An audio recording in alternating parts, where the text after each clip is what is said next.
Good morning అండి. Morning 8 కల్లా idli prepare చేసేద్దాం అనుకుంటున్నాను.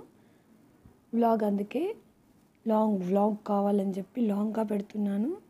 షార్ట్ వీడియో కూడా దీన్నే షార్ట్ చేసి కూడా షార్ట్లో పెడతాను. దాంట్లో ఏమో స్పీడ్ పెంచుతాను, ఇదేమో స్లోగా ఉందండి. గుడ్ మార్నింగ్ అండి. అందరూ టీలు కాఫీలు తాగేసే ఉంటారు. టిఫిన్ టైం వచ్చిన తర్వాత టిఫిన్ తాగకుండా ఉంటారా? ఇడ్లీ బ్యాటర్కి కొంచెం తీసుకున్నానండి.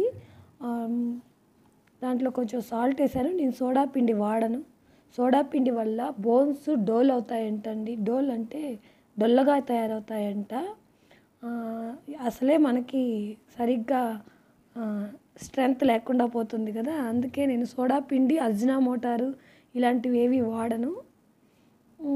హెల్త్కి సంబంధించిన ఫుల్ కేర్ అనమాట. ఫుల్ కేర్ అంటే ఏంటి, మిల్లెట్స్ తినడం అవి కాదండి. తీసుకునే పదార్థాలలో మనం బయట వస్తువులు ఎక్కువ కలపకుండా ఉండడం, అంటే మనకి హామ్ చేసేవి ఎక్కువ కలపకుండా ఉంటే బెటర్ అనుకుంటాను. మళ్ళీ కేక్స్లో కూడా మనం బేకింగ్ సోడా ఎక్కువ వేస్తాం కదండి, అది కూడా నాకు చాలా భయం వేస్తుంది. దాని బదులు పెరుగు కూడా యూజ్ చేయొచ్చు. అంటే 2 స్పూన్లు పెరిగేసుకున్న సరిపోతుంది. ఇప్పుడు ఇడ్లీ పులవాలి అంటే ఈజీగా పులుస్తుందండి. ఎందుకంటే ఇది సమ్మర్ కాబట్టి అసలు పులిసిపోతుంది. అందుకే నేను ఈసారి బయట తీయలేదనమాట ఇడ్లీ పిండి ఒకవేళ బై మిస్టేక్ బయట పెట్టామంటే నిన్నైతే కిందకు కూడా వచ్చేసి పడిపోయిందనమాట. అంతగా పులిసిపోయింది.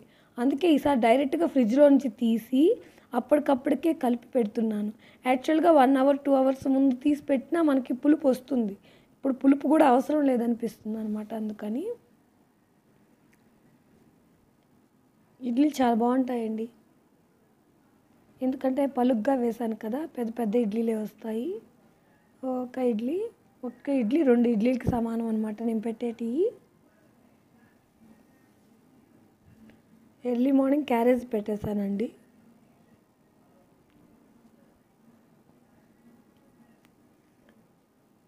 ఈ ఇడ్లీ కూత బాగుంటుంది, కుయ్యనికి వస్తుంది. కానీ ఇక్కడ ఏంటంటే అది ఫిట్ అవ్వదండి కరెక్ట్గా, దానికి లాక్ సిస్టమ్ లేదు కదా, అందుకని కూత రాదనమాట.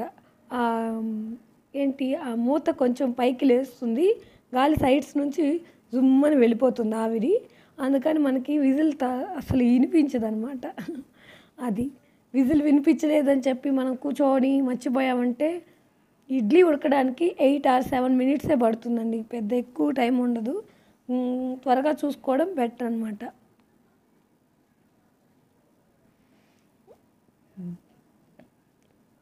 వ్లాగ్ బిగ్గా ఉండాలని చెప్పి దీన్ని అలాగే స్కిప్ చేయకుండా పెడుతున్నాను. మీకు బోర్ కొడితే స్కిప్ చేసేయండి.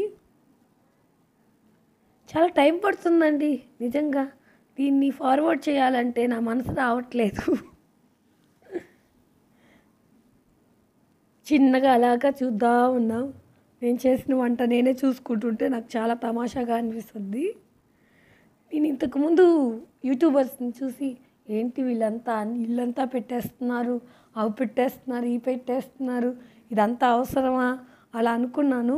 కానీ ఇప్పుడు నేను కూడా అలాగే తయారయ్యానంటే చూసుకోండి. యూట్యూబ్ మనల్ని ఎంత వీడియోలు చెయ్యి, నేను చూస్తా అని ఉంటుందో ఎంకరేజ్ చేస్తుందండి ఫుల్గా. చాలా నచ్చిందనమాట. ఇప్పుడు అంటే నా లైఫ్ స్టైల్ ఇలా ఉంది అని నేనే చూసుకోవడం కూడా నాకు చాలా నచ్చుతుంది. ఇక్కడ ఇంకో ప్రాబ్లం ఉందండి. కుకింగ్ వీడియోస్ చేస్తే కుకింగ్ వీడియోసే చేయాలంట. దానికి ఒక అల్గారిథం ఏర్పడుతుందంట యూట్యూబ్కి. కొన్ని పాస్ వీడియోస్లో అంటే అదర్ వీడియోస్లో చూశాను. వాళ్ళు చెప్పిన టిప్స్ అంటే మనం కొత్త కదండి, వాళ్ళకి ఫాలో అవ్వాలి కదా. నేను ఫాలో అవుతానో లేదో పక్కన పెడితే వింటానండి, కొంచెం ప్రశాంతంగా వింటాను. అన్నీ వినడం బాగా అలవాటు, చూడడం చాలా తక్కువ. నా వీడియోలు నేను చూసుకుంటున్నాను కానీ ఎక్కువగా లిజనింగ్ ఉంటుంది నాలో. దానివల్లనే నేను చాలా అంటే డైవర్ట్ అవ్వను అనమాట. ఏ పని చేస్తున్నా చాలా క్లియర్గా చేసేసుకుంటాను. అంటే ఆ సాంగ్ వింటూ అక్కడే ఇంట్రెస్ట్ వస్తుందన్నమాట. ఏ చేసే పనైనా సరే సాంగ్స్ వింటున్నా, ఎవరి వాయిస్ అన్నా పక్కన అంటే మనకు సంబంధించిన ఇప్పుడు యూట్యూబ్ స్టార్ట్ చేశాను. యూట్యూబ్ గురించి తెలుసుకోవాలనుకుంటున్నాను. ప్రీవియస్ చేసిన వాళ్ళ వీడియోస్ అన్నీ చూసుకుంటూ వస్తుంటే, అంటే చూడడం అంటే కళ్ళతో చూడడం కాదండి, వింటూ వస్తుంటే మనం చేసేటప్పుడు ఓహ్! ఇది ఇంత లెంత్ వస్తుంది అని ఒక